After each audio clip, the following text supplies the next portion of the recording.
That was Mary J. Blige worked at. So another day, another tragedy. Another young black man, a talented young black man, struck down before his life had really begun.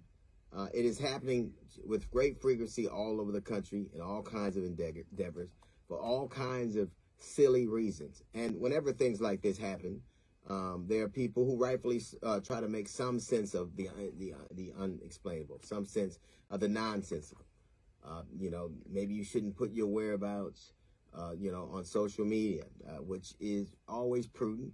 Maybe you shouldn't wear so much jewelry or be at a certain place, or you should have security. But the truth of the matter is that no matter where you are, no matter what you're doing, there is probably a pretty good propensity that stuff like this could befall you. I mean, you're very fortunate that it doesn't. Clarence Avant was home with security when a tragedy met him. The funny thing about it is these tragedies seem to unfold over one or two things: jealousy or robbery. Somebody is jealous of somebody else. Somebody has something somebody didn't think they have or wanted and killed them for it. Material things, a girl, a career, or to rob you.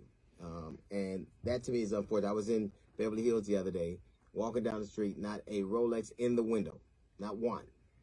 A watch shop next to it, not one piece of merchandise in the window, because these kinds of smash and grab robberies are happening all over the country.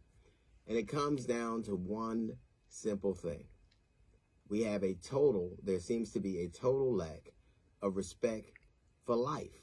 For life. I mean, Jesus was sold out for 30 pieces of silver. Now, I'm certainly not comparing the people who were slaughtered to Jesus. I'm not comparing them at all. I'm comparing the people who slaughtered them to the man who turned Jesus in for 30 pieces of silver, knowing he would be killed, knowing what would happen to him. He wanted a thing more than he valued the sanctity of life.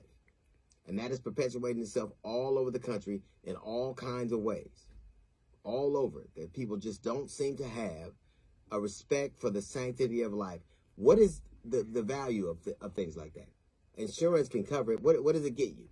You got to take it to a pawn shop and get some lesser value. You can wear it and then be identified. Like, what is the point of taking a life for a thing, a bauble, a piece of property? What is the point of it? And the only way that these things can stop happening if people actually value lives more than they value things. All over the country, young people, old people, people shopping, people at home are being met with tragedy because somebody wanted something or to do something.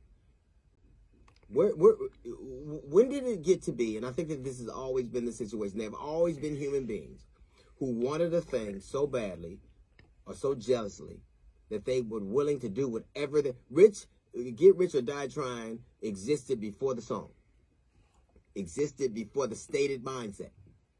That we would decide that the thing is worth more than the person.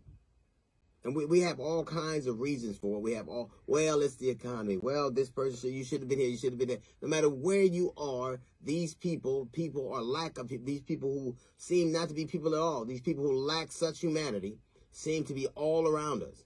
A man and his wife in their 90s sleeping in their home. Somebody breaks in with security, kills them. They're following pregnant women home. They're following people. They're shooting down people in restaurants, robbing them all over. For what? Things. Things. That you can't even, if you sell them, you can get traced back. If you wear them, you can get traced back. What was it worth? That person, that boy, that girl, that man, that woman will never see their child, never see life again. And until we value life more than we value things, these kinds of things will keep happening. At a certain point, you have to understand nothing is as beautiful, nothing as radiant, nothing as glowing or charming as the ability to live. That's the ability. That's a note from the GED section. We have the Jazz Report coming up in 15 minutes. It's the D.L. Hughley Show.